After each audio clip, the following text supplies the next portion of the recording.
Alright guys, congrats on making it to the sims. If you're watching this video, you're probably getting ready for B1001, your first sim. It should be a fairly laid-back environment and your instructor is here to help. But this video is going to run through all of the checklists that you're expected to know for sim number 1. Okay? You'll have your iPad that has your checklists on it, and you can always use it as a reference. I recommend doing that, going through a flow of a couple of items and coming back and checking and making sure that you did it. I really want to make it clear to you guys that I'm still a student. I absolutely am not perfect at this. I will make mistakes. I will probably make mistakes in this video as I'm making it. So don't think that this replaces your formal pubs and your sim instructors, okay? Listen to them first and foremost. Use this as a backup resource or just as a way to familiarize yourself with these checklists. All right, so we'll go ahead and jump in and we'll start with the before exterior checklist. All right, so as we're walking up to the jet, the first thing we want to do is make sure that the ejection seats are in a safe position. So as we're walking up, we want to make sure that we're not putting any part of our body over the ejection seat until the first couple of steps that allow us to confirm that these seats are safe. The first thing that we're going to do is check that the seat pins inside the ejection seat are in safely. Those are the red pins. We want to make sure that they are all the way in, there's no silver showing, and that the streamers are free and clear, as well as the ejection handle being in perfect condition. The next thing that we're doing is looking for the ISS mode selector. Now this doesn't actually exist in the simulator, but it would be in the rear cockpit on the left-hand side and it would be black and yellow striped.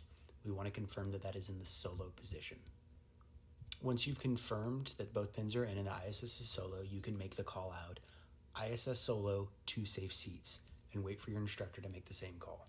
This will then allow you to put your iPad and pubs in the seat, as well as putting your helmet on the dash. The first thing that we're checking for is the CSIs pin storage box. Again, doesn't actually exist in the sim, but from this angle, it would be to the right of the rear seat. We want to make sure that that is closed. Next up, we're going to move to the brake reservoir. This would be between the 2 seats. Again, doesn't actually exist in the sim, but we want to make sure that that would be in the green. Now we're going to move down to the firewall shutoff handle. I don't know if you can see it here, but we want to make sure that it is down and guarded. It's black and yellow striped. Now we're going to move up to the circuit breakers. We're going to use the back of our hand to physically touch the circuit breakers and make sure that they are all the way down and in. Now we're going to move up to the CSIs. This is the black and yellow striped. We want to make sure that that pin is installed correctly. Now we're going to move up to the PCL. We need to make the call out PCL clear so that the rear cockpit also says PCL is clear. And then what we're going to do is we're going to move the PCL to max, idle, and then back to off.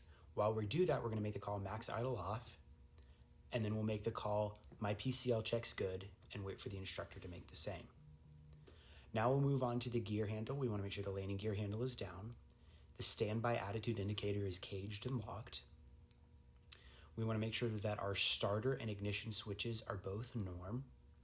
Avionics is off. EVAP blower is off. And our O-bogs is off. Then we'll continue on to the right side. Same thing with these circuit breakers. Use your hand to make sure that they are actually all down. We're going to move over to the CSIs donor assembly.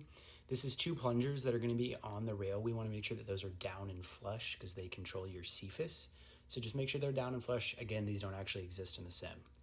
Now we're going to look at the bolt on the seat here. Just inspecting it, making sure that it's there, as well as the top latch mechanism. We want to make sure that it's at 45 degrees. Again, these things not super picky in the sims. Now we'll move over to the risers. We're going to pull these out and make sure that the inertial reel is working the way that it's supposed to. Everything looks good there, so we're going to put them back up. Now we're going to pull the fabric back on the top right of the seat. What we're looking for here is the gauge for the oxygen, the emergency oxygen tank, and we want to make sure that it's between 1800 and 2200 PSI. Okay. Now we're going to move down to the actual straps in the seat.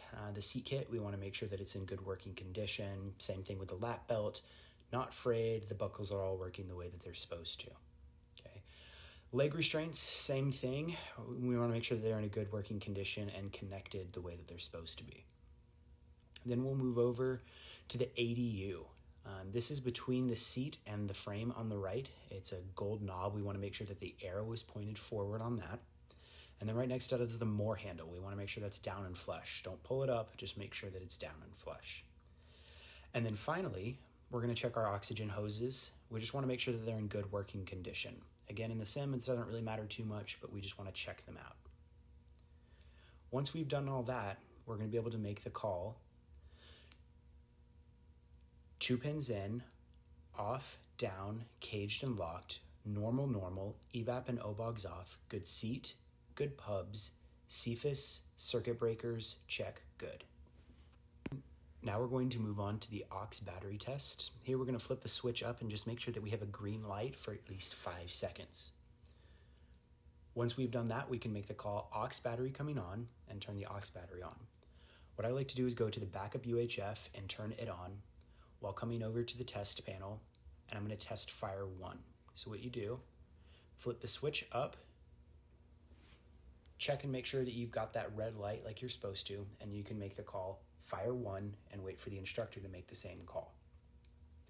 Now I'm going to go back to the backup UHF. It looks like it's working. I've got numbers, so you can go ahead and turn it off. And then the standbys. You want to make sure that they're operative. Basically in the sims, you want to make sure that the lights are working in those. Okay. Now we're going to move on to the displays. We want to make sure that those are all off, as well as our CWS panel is clear. Then you can make the call out off, off, standbys clear, and wait for your instructor to make the same call, and then you can turn the aux battery off. Next, you'll make the call prop clear, battery coming on. You'll turn the battery on, punch out the master warning and master caution, the FDR light, and make sure that it's extinguished. And then you can adjust the seat based on the height that you need. Here I have it all the way down so it's a little easier to see things. Finally, we're going to come up and we're going to check the volts, make sure they're at least 23.5, and if the plane is full of fuel, it should be at 1100 and balanced. Then you can make the call FDR lights out, battery coming off. And then finally, you can announce before exterior inspection complete. All right, so up next is our interior inspection checklist. You're actually going to physically get in the simulator at this point and strap in. So you'll strap in from the bottom to top. You'll start with the leg restraint, see how it's above the boot but around the leg. Okay. Moving up, we're going to go to the seat kit. It's the triangular buckles that are on either side. We're going to put our G-suit hose back in. I'm not wearing a G-suit here in the video. We'll do our lap belt, our shoulder harnesses, and then our helmet is going to come on. And it's really important to make sure that you get that chin strap. It's really easy to forget. I've done it a bunch myself. Okay. And then we're going to plug everything into our Crew 60P, our helmet hose, our main oxygen supply, backup oxygen, and comm. And then what I like to do is put the mask on my face right here and take a couple of deep breaths to make sure that the anti-suffocation valve is working the way that it's supposed to. Once you do that, you can make the call prop clear, battery coming on, punch out the warnings again, and then you can test the mic and make sure that he's got you in the back seat. Once he's got you in the back seat, you'll make the call legs, lap, seat kit, shoulders, harness, hoses, helmet, anti-suffocation valve checks good, and wait for him to make the same call behind you. Okay? After that, you can make the smaller adjustments to the seat and make sure it's at the height that you need. A good way to adjust this is the eyebrow panel should be right on top of your ADI, kind of line those up. That's a good height for you. Next, we'll move on to the rudder pedals. That's done with a black crank between your knees. Remember not to actually have your feet on the rudder pedals whenever you're adjusting it. Once you've done that, you'll make the call feet, knees clear, wait for the instructor to say clear, and then you can start moving your controls around. You're going to check your ailerons, your elevator, your rudder. You've got mirrors up here, just checking that everything looks good. You'll make the announcement, my flight controls check, and then wait for him to call feet, knees clear and go through his and make his call out. After you do that, we're going to go down here to the system test panel. Our first one is a lamp test, so you'll call lamp test, and then flip up the switch and check and make sure that all of the bulbs, including the FDR light, are working the way that they're supposed to. Then you'll make the call, my lamps check. Up next will be the audio panel. You'll flip it up for the overspeed and down to the landing gear. Just make sure that you get the audio tones that you're supposed to. Now we'll move on to the AOA. Pull the stick back, okay? I'm going to let go so I can point something out to you guys here, but as you flip it to AOA low and it gets to 10.5, you're going to check for the amber donut and then call out 10.5. Same thing with AOA high. You're looking for a green chevron and for the needle to get to 18, and you'll make the call 18. Now we'll move over to the fire warning system. You'll call fire warning system and then you'll flip the switch up to fire 1, call fire 1 and wait for the instructor to say the same thing, and then you can punch it out. Then fire 2, flip the switch, call fire 2, and wait for your instructor to call fire 2. We'll move up and make sure that our flaps are up, that all of our exterior lights are off, and our trim disconnect is norm, and we'll call trim disconnect norm. And then interior lights, don't worry about them in the sim, and that our trim 8 is off. Now we're gonna move up to our trim. Remember that we have our elevator and aileron trim control on the stick here, okay? So we're going to adjust them both up and down to make sure that they work, and then put them inside the green with both the elevator and the ailerons, okay? The next one is the rudder trim. That's done on the PCL with what I call the whale tail.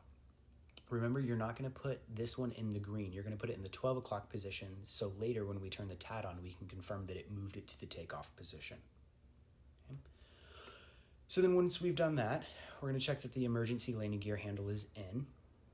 We'll move up to the GPS, where you can push it and then turn it all the way to the right for it to turn on, but it won't actually turn on until we turn the generator and avionics on. Okay. Next is the clock. We'll primarily use ET. You can move it over with the selector and then start it with the control. Next is the accelerometer. We're going to push to reset that. Come down to the audio panel. We're going to pull out the UHF and set it to about the 1 o'clock position, and the VHF to about the 11 o'clock position. Everything else, make sure that it's pushed in. Okay, we're going to check our standbys. These all still look good, operative, and caged and locked. Magnetic compass, we want to make sure that it is pointed either north or south depending on which way the plane is pointed. So backup looks good on that. Now we're going to move over to the ELT. We want to make sure that it is in the arm position. TAS is in standby and AHRS is slaved. We'll pump the brakes a couple of times and then we'll set the parking brake. Now we're going to give the crew chief the chocks out sign. Give him that and we'll wait for him to pull the chocks out. Then generator, we want to make sure that switch is off and we'll call generator off. Fuel balance auto, manual fuel balance off, avionics master off, bus tie norm. Probes anti-ice, we're gonna flip it up. We're gonna check for an amp draw and the annunciator and then take it back off. Same thing with the boost pump, turn it on, amp draw, annunciator, and off. PMU is off. Our evap blower, bleed air inflow are off, pressurization is norm, air conditioner is off, temp control is within auto, and then RAM air inflow is off. Finally, defog is off, and that's between our knees. All right, up next is our engine start checklist. The way that I like to remember this is we're gonna go right, left, right, left, right, okay? I'll talk you guys through how we're gonna do that. But the first thing that we're gonna do is put our visor down. We're not actually gonna do it in the sim, but we would put our visor down and then we would check our rails and make sure that they're clear. And then we would call visor down, rail clear. Wait for the instructor to make the same call. Then we'll release the canopy. We'll pull it halfway to the middle, join it over, and then bring it all the way down to the left side. We're gonna lean on it with the left, and then with the canopy close mechanism, we're gonna rock this back and forth and make sure that everything's lining up the way it's supposed to. It's pretty fragile, so be careful with it. Then once that's down, we'll make sure that it's locked and that the canopy light is out, and we'll make the call, canopy is closed and latched, lights out. All right, so now we're gonna go over to the left side. We're gonna turn on our anti-collision and our nav lights. This lets the crew chief know that we're getting ready to start. All right, now we're gonna go over to our CWS panel and make sure that we don't have any PMU warnings, a PMU fail or PMU status. So that looks good. We're gonna come back over to the left side. We're gonna move the PCL forward until we get a start ready annunciator coming on. All right, so once that's done, we're gonna look outside the aircraft. We're gonna make eye contact with our crew chief. We're gonna make sure that we have a fire bottle, that there's no servicing needed on the aircraft, that our start ready light is still on, and then we'll make the call out. Crew chief, fire bottle, no servicing, start ready light still on, ready to start. The instructor will either make the same call or say, yes, we're ready to start, okay? And then we'll flip the starter switch to auto reset. At this point, we need to start watching for an amp draw, for an annunciator to come on, for our fuel flow and ITT and N1 to come alive. Now we're going to look for our first peak. It will come about 26% on the N1, and we'll make the call out of whatever that is. We'll keep an eye out for the second peak. That will come somewhere around 36 N1, and we'll make that call out as well. Okay. We'll call out whatever the maximum ITT was, and then we're waiting for N1 to reach 60. All right. Once N1 has reached 60, you can make the call N160, good engine, and move the PCL forward to idle. You'll hear one click in the sim or two clicks in the real airplane.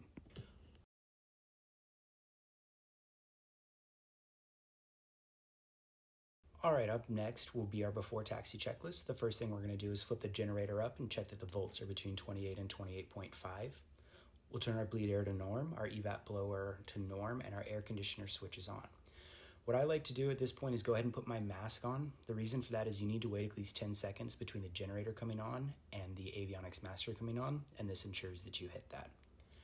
All right, so once it's been 10 seconds, you can go ahead and turn the avionics master on. Okay. Now we're going to come down here to OBOGs. We're going to turn the OBOG system on. All right. We're going to put the oxygen concentration to max and make sure that we've got a green light. And then the pressure, we'll put it up to emergency and feel an increase in pressure, not actually in the sim. And then down to test mask. Again, nothing will actually happen in the sim.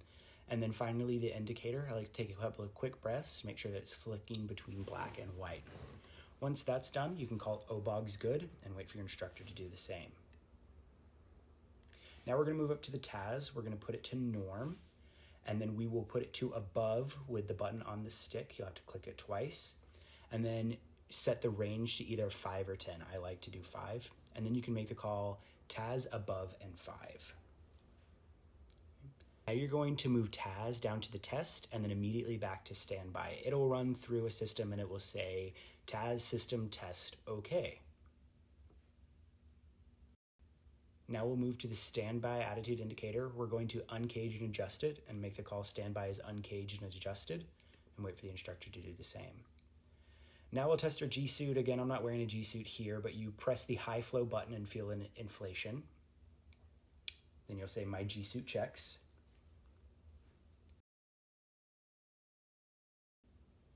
Next up will be the speed brake. Okay, you're going to give the crew chief the hand sign of speed brake. He'll look at you, he'll give you the same sign, and then you can go ahead and extend the speed brake. He'll be watching, and once he sees that the speed brake is extended, he'll give you the hand sign, speed brake good, with a thumbs up. At this point, you can call speed brake light is on. Now, you're going to do the same thing, but for flaps. You're going to give him the sign for flaps. He'll give it back to you. You'll put flaps to landing first. He'll watch. Once it comes down, he'll give you the sign flaps good with a thumbs up. You'll make the call out, flaps to landing, speed brake light is out. Next up will be flaps to takeoff, flaps with a T. He'll watch. Once he sees it, he'll give you a flaps takeoff good. You're going to try to extend the speed brake, and it shouldn't extend at this point, and then you'll make the call, flaps to takeoff, speed brake will not extend. Up next, we're going to turn the trim aid on and verify that the rudder moves into the green position. All right, now we'll move up to the GPS. At this point, you would program it. We'll do a separate video on that, so don't worry about it for now. But I'm going to go ahead and put it into SuperNav 5, which is the most common configuration that you will see. Okay. Same thing with the RMU. We'll do a separate video on how to set the RMU. Don't worry about that for now.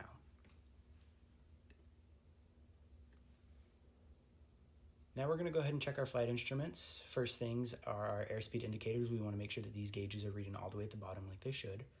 Now our ADI and backup ADI, we want to make sure that they match and they're less than 5 degrees nose high. Everything looks good there. Our VSI should read 0. Now we can make the call, my flight instruments check. Now at this point, you can get on the ATIS and figure out whatever your letter will be. You'll plug in whatever the altimeter setting is, so let's say it's 2, 9, or 9, or 2. Okay. You'll plug that in the main and the backup. And then what I like to do is make sure that my panel is clear, because now you're about to make the call 2, 9, or 9, or 2, set twice, showing 1300 over 1300, or whatever the settings are. Now you would come over, you would talk to clearance delivery as well as to ground and get your clearance that you are ready to go. Once you have that clearance, you'll go ahead and flip your landing and taxi light on. This lets the crew chief know that you are ready to taxi. The final step, you're going to release the parking brake, and then you can announce before taxi checklist complete. So now we're moving on to our taxi checklist. The first thing that we're going to do is click on our nose wheel steering with the pinky button. Okay. Now we're going to bring the PCL forward. I like to bring it to 7-8%, just enough to where the airplane starts to move forward. As soon as that happens, I like to bring it back to idle. So now what we're going to do is check our brakes. So once you're moving, push down on the brakes, make sure you stop, and then you'll say, my brakes check, check yours. Your flight instructor will then do the same thing. So as we're taxiing out, you're able to check your ground speed here on your GPS.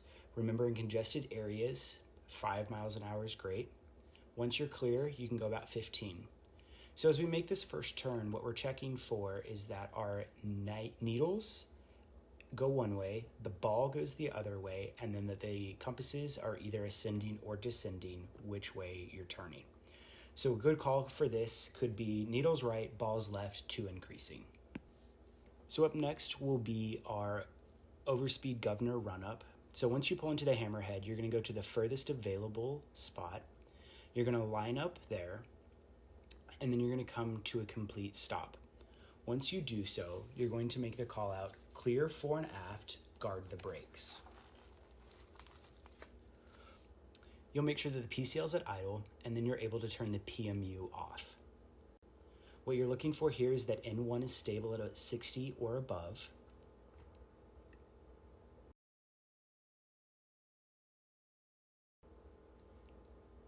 Now we'll advance the PCL to the point where NP is at 100%. This happens roughly 25 to 30% torque. Once you have 100% NP, advance the PCL slightly and make sure that it stays within 100% plus or minus 2, and then you can bring the PCL back to idle. Now we're able to put the PMU back on, and then we're going to wait here for a second. We want to verify that NP returns to 46% and that N1 returns to 60 to 61%. Once that's complete, you can call out Overspeed Governor check complete. Up next is our before takeoff checklist. The first thing we're going to do is compute our maximum torque at 60 knots, which will be 100% in the sim, so you'll call 100% torque. Speed breakers retracted, flaps are to take off, trim is set for takeoff, defog is off, fuel quantity and it's balanced, amps are plus 50 or less. And then what we're going to do is we are going to remove the seat pin from the ejection handle.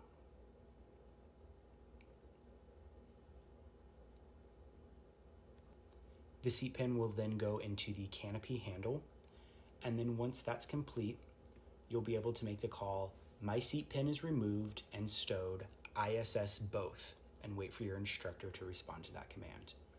Then you can announce before takeoff check complete. Up next will be our lineup checklist. Also known as a TP plan is a good way to remember it. So once you've gotten your clearance to go ahead and take off and get onto the runway, you'll start taxiing out. And then in doing so, you're going to go through your TP plan.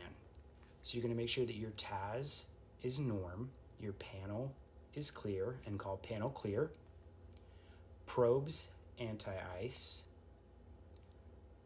your landing and taxi lights are on, your transponder is set, and then finally, once you come to a complete stop for a static takeoff, you'll turn your nose wheel steering off, and then you can announce lineup check complete.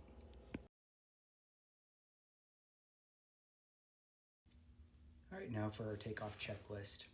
For static takeoff, we'll review our takeoff and landing data. We've lined up on the runway. We're going to pump and hold the brakes, clear down the runway, and advance the PCL to 25 to 30%. Once we've reached that, we'll release the brakes and we'll begin to take off.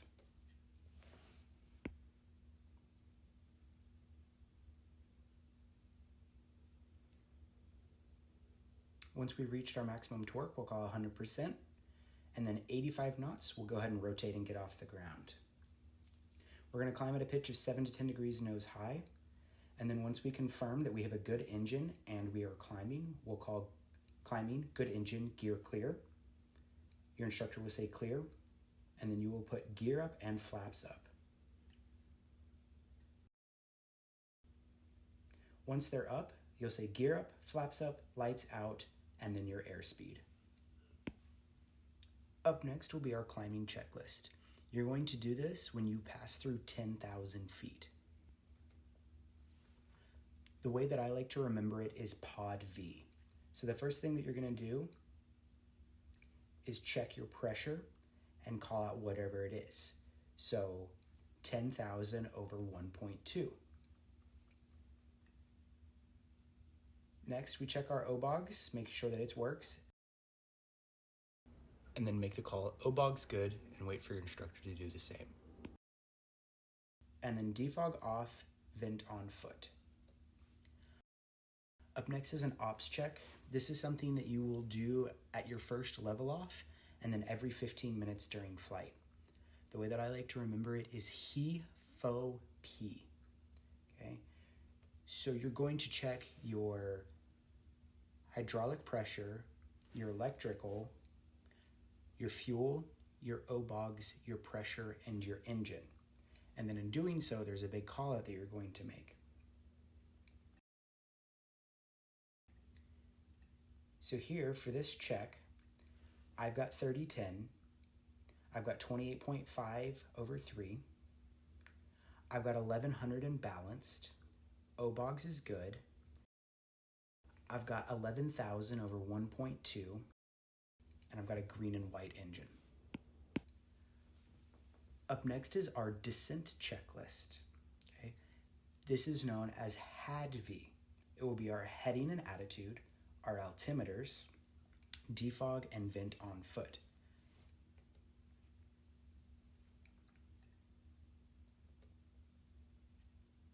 So in this case, both of my headings match, and my attitudes look good and match. Now we can listen to ATIS and get our altimeter setting and plug that in. So let's say it's 3000 here. You'll put it in the main and the backup. Now you'll make the call, good heading and attitude, 3000 set twice. Then you'll put defog off and vent on foot. Up next is our before landing checklist. We're going to check our engine instruments and make sure that they're all good. We're going to verify that our speed brake is retracted and that our brakes look good. Now, what we're looking to do is make sure that our airspeed is 140 or lower. Once that's done, we can call 140 gear clear. The instructor will say clear and we'll put the handle down. Then we'll say, check your handle down, 3 green, flaps to take off. All right, up next will be our after landing checklist. I apologize, I seem to have lost the video for this one, so I'll just talk you guys through it. It's pretty quick. So the first thing you're gonna do is call out, confirm ISS solo, and wait for your instructor to confirm that the ISS is in solo. Then what you're gonna do is take the ejection pin out of the canopy handle and put it into your seat, and then you'll call my seat pin is in. You'll confirm flaps are up. You'll press the trim interrupt switch on the stick, and then you can verify that the trim is off and that the TAD is off. We'll adjust the trim for takeoff. We'll put transponder to standby. We will cage and lock our standby ADI, and we will call standby is caged and locked, and wait for our instructor to do the same. We'll put our TAS in standby, our boost pump is off, and our anti-ice is off. All right, and then we're gonna end with the engine shutdown checklist. So the first thing that we'll do is confirm that the PCL is at idle. Then we'll pump the brakes and apply the parking brake. We'll make sure that our landing and taxi lights are off. Then we'll confirm that our transponder is set on standby, our avionics master is off, our RAM airflow is off, our air conditioner is off, our evap and our OBOGs are both off, and then you can call evap and OBOGs off. Then after 60 seconds of the PCL being at idle, we'll be able to bring the PCL to the off position. We'll adjust our interior and exterior lights to being off. We'll make sure that we don't have any PMU statuses. We'll confirm that the FDR light is out. Then at this point, before you turn everything off, make the call, loose items stowed, rail clear, no FDR light. Then once you've done that, you can turn the battery and generator off. Alright guys, so that completes our checklist that you need to know for B1001. Again, you don't need to know these perfectly, have them memorized, but be really familiar with them, practice a lot. I also recommend getting your helmet, your harness, your G-suit, and practice strapping in, so that way the first time you do it, it's not with an instructor watching. Okay, a couple of notes for you guys. I have notes on each of the checklists, and I'll figure out a way to post those, so check the video description below and it will tell you how to access those. It's really important to know that some things are just callouts that you have to say, and others are callouts that are command responses, so that way the instructor needs to make a response before you can move on. Really important that you know which is which. I tried to differentiate between the two a little bit here in the video, but it was a little hard to do. So just make sure that you're really familiar with what are just regular callouts and then what need responses. Anyway, good luck guys. I really hope that it helped. We'll see you on the next one.